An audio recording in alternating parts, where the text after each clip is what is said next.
name is Beck, and you Rabbi from another planet. Please like, share, and subscribe, and ring the little bell. Ring the little bell so you'll be notified when new videos drop. I've been listening to Big Finish. I listen to a lot of Big Finish. I like a lot of I like a lot of Doctor Who. I like Space 99, 1999, I like Callan. I like a lot of the stuff that they like. So I listen to a lot of Big Finish. Mostly speaking, I would say it's a good to very good. This year's been a bit of a, last year was a bit of a ropey year for Big Finish. I'm hoping they're going to turn things around this year, but last year was listen, they had some very high highs. They had some very good box sets, but a lot of the stuff was really bad. And that main range is ending in a couple of months. Thank God. I feel about the main range basically what I feel about when I took my dog to the vet to be put down. And listen, I love that dog. We've had him for years and years and years. Even he was relieved. The dog was like, his back legs were gone. He couldn't move. He was miserable. He was so happy. He was he knew exactly what was going on. And he was just relieved. I think that's what the end of the main range is going to be like. Anyway, going to talk about the Fourth Doctor Adventures, not the main range. Before we get there, can I ask you guys, can you hit the subscribers? Now, YouTube have noticed that I've had just a ton of growth on my channel, right? They've noticed, and now they're starting to whip people off. Whip subscribers off. So if you're subscribed, make sure you're still subscribed. And if you're not subscribed, you could consider hitting the subscribe button. That is freaking awesome. Freaking absolutely awesome. Thank you very, very much. It's little secret that independent voices, that don't say the right things are not exactly in vogue in big tech, right? Not exactly, but so you hit that subscribe button, that kind of makes them feel like they can't, I don't know, it staves off them, removing you from their platform for whatever perceived crime that you've committed, which don't exist. Anyway, so if you hit the subscribe button, then you hit the like button, the share button, if you comment, that's always good. Listen, anybody who's a member, there's a wee little treat for members. Not members, for subscribers. I do weekly competitions. The prize this week is Just Dredd, the complete case files of Volume 18. This is a good one. This one has, listen, they're all pretty good. If you like Judge Dredd, they're all good. This one has both the first two and the Machismo stories. Am I saying it right? Mechanismo, not else. I've been saying it wrong with this. Mechanismo, I think. And Mechanismo returns, and just a ton of other great stories. Fantastic art, great artists. All you need to do to win it. Subscribe to the channel, which is the reason I do the competition. Subscribe to the channels, and in the comments leave the hashtag, what is it? Machismo, whatever it is. Just go check the video notes. Everything you need to know will be there. Also, there's a link to my Indiegogo. I think I've nailed down the launch day. I was going to do it on Sunday. No, I think I'm starting on Saturday night, 2 weeks from now, which is the first day of the Jewish month of Adar. I'll talk about it more when we get there, because that's a crazy freaking month. Anyway, go check the videos. Sign up your email address to this list, because on the launch day we're going to be doing a ton of giveaways. And, unless I'm giving them to someone, might as well be you, right? So add your email address. It's going to be for these two graphic novels. And if you make any purchase, you get one of these four smutty. No, smutty. They're smutty because I'm making genre people be slutty. They're kind of slutty to start with. But yeah, highly tasteful. Let's go for highly tasteful art cards with any purchase, or you get a free chaser one. If you buy the package where you get all four. Anyway, fine. Let's talk about Big Finish. Let's talk about Big Finish and the Fourth Doctor Adventures. So, they changed the format up here a little bit. They used to be doing in the first, I think, 8 series of it, they would do 1 disc stories, which had basically amounted to 2 episodes. And I was like, why are they doing that? Why are they doing that? And honestly, I think they kind of work better now in hindsight. I mean, especially the early ones they did when they were set on Nerva Beacon and they had just the sound effects absolutely perfectly. These, so they was it a year or two ago they ditched that, and they instead of doing 4 separate stories, this is a 4 disc there. Instead of doing 4 separate stories, they're doing 2 stories, 2 4-part stories, which I guess makes a lot of sense. But for me, it doesn't fit quite as seamlessly into the Fourth Doctor and Leela era. as the earlier ones they did, which is look, it's fine. It's fine. To me, it kind of feels like season 15 if it went on forever, like if it went on for another few years. So See, imagine season 15 if it was really season 17. That wasn't so frothy. I'll explain this to you as we go along. So this comprises of two stories. As I said, one being, I would say, really good. I really enjoyed it, and the other one being good, but just overshadowed massively by the other one. So the first one, which I think is really good, also has a really good cover. Look at this, The World Traders by Guy Adams. So this is, how can I explain it? This is kind of Robert Holmes. It has a feel of Robert Holmes if he's script edited by Douglas Adams, right? So it's got that kind of like frothy feel. It's a fun story. It's a really fun story. It's a really clever story. It's a great Leela story. I felt they missed a trick because they surely should have said it in the 80s, because it talks a lot about the problems they're in with capitalism. Let's read the blurb for it. See what it says. When a day in the 21st century leads to the TARDIS being impounded. Yeah, okay. So the basic idea is this: the Doctor's out on the 20. Seen the London Eye with Leela showing them the sights. And again, I just kind of wish they did it in the 80s, so it feels more like in context. But I kind of do like the idea of putting in current day as well. I kind of like that. And so they get back to the TARDIS and they find it's been taken because he landed on company property. This company called Amapan Investments, and they have a weird deal with the government in that they own the land completely, and so they basically have they make their own laws, right? They are a law unto themselves. So what follows is a really, I would say, interesting story about capitalism. Much in the same way the Sunmakers seem to be, Robert Holmes having a grumble about dealing with the tax bureaucracy. This seems to be Guy Adams having a grumble, although he says it didn't happen.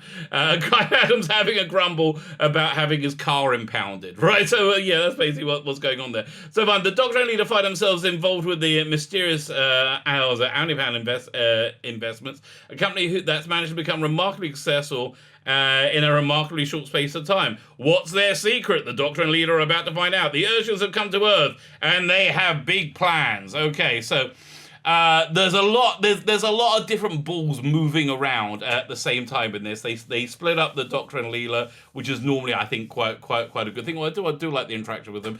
Both Tom Baker and Louise Jameson, sound like they are from the 70s. They sound indistinguishable. I don't know how they do it. I really don't, because I hear them talking normally, and you can hear the age in the voice, especially Louise Jameson. I mean, she sounds like she's 25. She absolutely, she takes you right back there.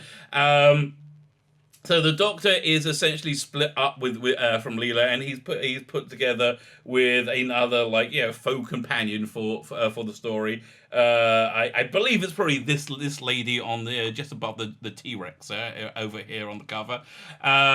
So she was. So I just find things a little bit better. She's an investigative reporter looking into Amipan Industries, but she thinks it's weird that nobody will talk about them or comment on them at all. Right? She's suggesting the entirety of the news media is corrupt. I'm like, listen. And then Guy Adams doesn't strike me as somebody who's on the same side of the political fence as me, right? Right. But if we all think that means they're not doing very well. So there's you also have a very good villain in the form of what's her name? I'll look at the cast. Sian Phillips? They talked about what other things she's been in. I go, oh yeah, that's who she is. And now I completely forgot the other stuff she's been in. So she's the director of the company, and they got some nefarious scheme going on that's exploiting Britain. You have British civil servants or people in the government being reasonably stupid, and then you have an alien in Cretaceous times, a massive capitalist alien in Cretaceous times, stalking a T-Rex, and that ends up with a like was a hunt slash duel between him and Leela, and Leela just has fantastic lines in it, absolutely fantastic lines. Again, listen, I'm reasonably right wing, and just I think that makes most people. I think that makes the most people happy, right? That's my outlook on life. I want the most people to be happy. I think Guy Adams is reasonably left wing. I think he feels that will make most people happy, right?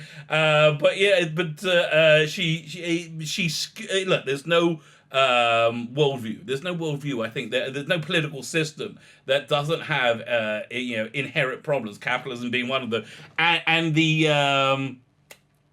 critique that we hear from Leela, on the stupidity of capitalism. Again, for somebody who's reasonably right wing, I just liked it. It hit me really well. It didn't feel like preaching. It felt like fun. It felt like fun, and like, oh man, I just wish Doctor Who on TV would have the same way that fun is a good thing, right? It just felt like fun. It felt real. Again, I think in terms of the vibe of this story, it's a season 17 story that I can imagine happening in season 15. Again, imagine Robert Holmes, script edited by Douglas Adams, and you get when you hear it, you go, oh yeah, that's about right. That's about right. So yeah, again, this story I liked a lot. If you buy it individually, it's $12.99. If you buy it together, it's $20. That means basically you get a second story for $7. If you're buying in American currency, which I do because I don't live in England. So the second story in the set has a lot to recommend it, but it has one significant problem: the Day of the Comet by Jonathan Morris. So it has a significant problem in that it's nowhere near as good as the World Traders. It's like just nowhere even close. It lives in its shadow. In fact, if you buy both stories, you get the first one for $13 and then this one for $7. That's about right? That shows you the difference in quality of the story. And it's not a bad story. It's an interesting story. It could have been a lot better, right? It could have been a lot better. In fact, who was it? Somebody in the extras. John Kosher in the extras had a really good idea without realizing that would have made the story like just incredible, which I'll talk about in a second. So the basic premise of this is the Doctor arrives on a doomed world. The Doctor and Leela arrive on the doomed world. There's a comet heading to that world. Everybody is left, like everybody's escaped in these arcs, and everybody's left, isn't getting on one. There's one of these spaceships left, and it's. And so society has to keep going to try and get as many people on this spaceship left to make it out. So you've got this very like fatalistic feeling go through the whole thing, like the world's about to end, and you're in a society that knows its world's about to end. The guest cast is uniformly excellent, but I think the reason to buy this, the reason why I'm saying this is a recommend is because of John Coleshaw. Now, John Coleshaw, he was talking to the extras, and listen, he's a reasonably good actor, okay? He's a reasonably good actor, but I think what knocks him out the park in the story, absolutely knocks him over the is his, like, real innate love and understanding of Doctor Who. He knows it backwards and forwards. You got the same feeling with Capaldi on his portrayal. So let's read the blurb about it. The TARDIS brings the Doctor and Leader to the ruins of a once great city, racked with earthquakes, and where they find a rocket on the side of a mountain. The planet is due to be destroyed by a comet in a year's time, and this ship is the only way off the world. But is everything quite as it seems? The answer is no. The answer is no. At least one person in the city thinks the comet is going to come and obliterate the planet much sooner than people believe, which will be bad enough if there wasn't a far worse secret hidden beneath the scene. So this basically the central question of this is, how do you keep society going when they know it's going to end? The end is near, right? How do you keep society going? So in this, and this is a mild spoiler, like really, really mild spoiler. I'm not destroying any enjoyment. They've told the population one thing when reality is the other. Not quite as good. So the reasons. Okay, so firstly, John Carter. In the first couple of episodes, he plays one character. In the second couple of episodes, he plays another character. They're pretty much distinct, different character. He plays like the henchman, the main henchman of the baddie, and also he plays a father of another character. Kind of, and yeah, he references different things.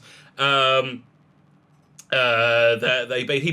based the father character on Mike Yates, which made me think of how this story actually would have worked, right? So anyway, we have this whole plot thread, which doesn't really come together well, that the Doctor can't save this planet, can't save the world, because there's some problem with the Time Lords, that this species is a fixed point in time that they get, and the way I'm saying it is better than they explain it, but the species must be destroyed, right? The species must be destroyed, as this is something in part of like Time Lord law, LAW, not LORE, right? So the Doctor's hands are reasonably tied as this planet implodes. One of the things I didn't like about it was the chief one of the chief antagonists, who was played by Joanna Hull.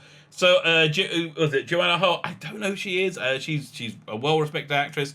So she plays it as firstly, I know this sounds stupid. I'm just another world leader, another authority figure who's a woman. It seems to be universal, right? It's just like, come on, really, what, like, and again, it's not that I have any problem with female authority figures. I grew up in the 80s, and I quite like Margaret Thatcher, right? Listen, my family did very well. We were from London. We did very well during the 80s. So I quite like it's never even been a thought in my head that woman boss, I can't do it. No. But if it's universally, you're overcompensating, which Big Finish has been doing a lot this year. Secondly, she plays it with a Scottish accent. I just assumed she was Scottish. And the actors at the back, I hear that it's an accent she put on. I'm like, but why? It just kind of made the character. The character we're talking about, the antagonist that we're talking about, would have been much better as a scenery chewing male character, right? Would have been a much better villain. This villain didn't really work. So they do something interesting in this, in that halfway through they kind of switch tracks. It's kind of like Invasion of Time, and then the last two episodes are. The Wagners are replaced by the Sontarans, right? So there is that kind of jump in the middle where things are not quite as they seem as a bunch of people turn up. Again, I want to keep this reasonably spoiler free. But yeah, look, again, not a bad story. Really not a bad story. It's a little bit of a downer, right? It's a little bit of a downer.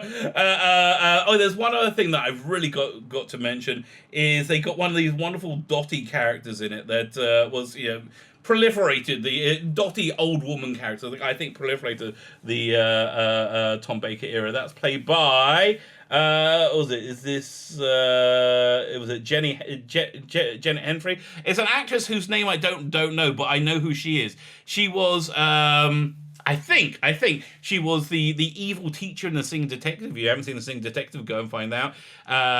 She was the woman who looking after the two foster kids in Curse of Fenric. You will not go to Maiden's Point. Only go with evil in their hearts. Go to Maiden's Point. Really? It seems to me they will go for a swim. I didn't really get what was a big deal, but anyway, she didn't like Maiden's Point. I guess that's like a big hookup spot in the whole Fenric area. Yeah. So she was really good. She's really good. She plays an astronomer who knows really what's going on. While the public doesn't,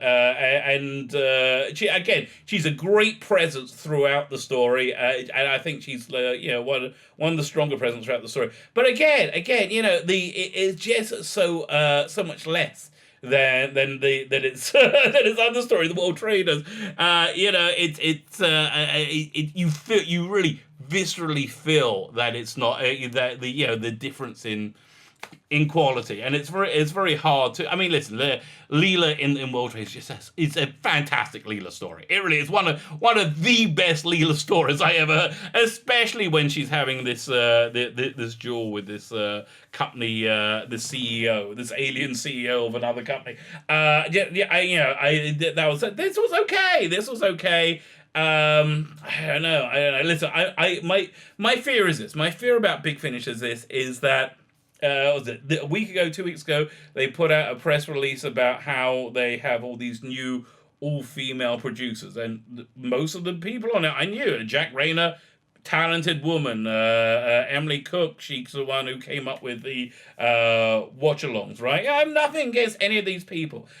My fear is the rush to hire people based on identity, which that press release screamed out. Is exactly what is going to negatively impact the quality, and I think that's really what happened over 2020. I hope they're pulling out of this by 2021. Yeah, another gripe I have with this story, Dare the Comet. The episodes are about 30 to 35 minutes long each. They would have been so much better with a judicious edit, bring them down to 25 minutes, right? It really would have been a lot stronger story.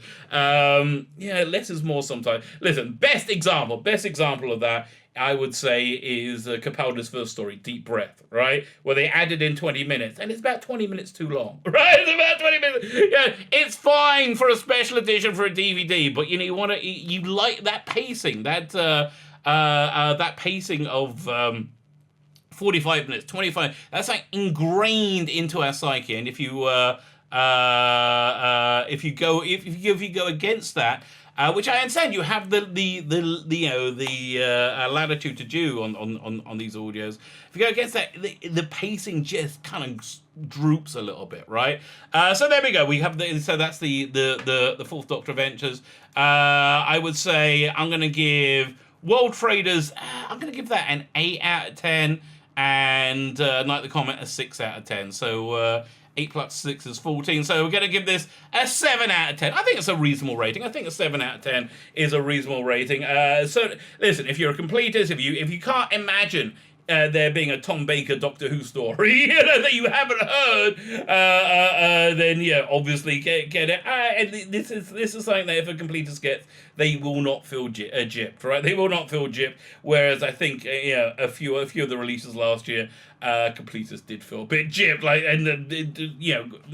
Myself being a great example, I am a completist, or at least I was, and now I'm buying a lot more judicially from Big Finish, because they had a great reputation with me, just a fantastic strong reputation, and they've I think they just frittered it away through hiring people based on their identity rather than their aptitude.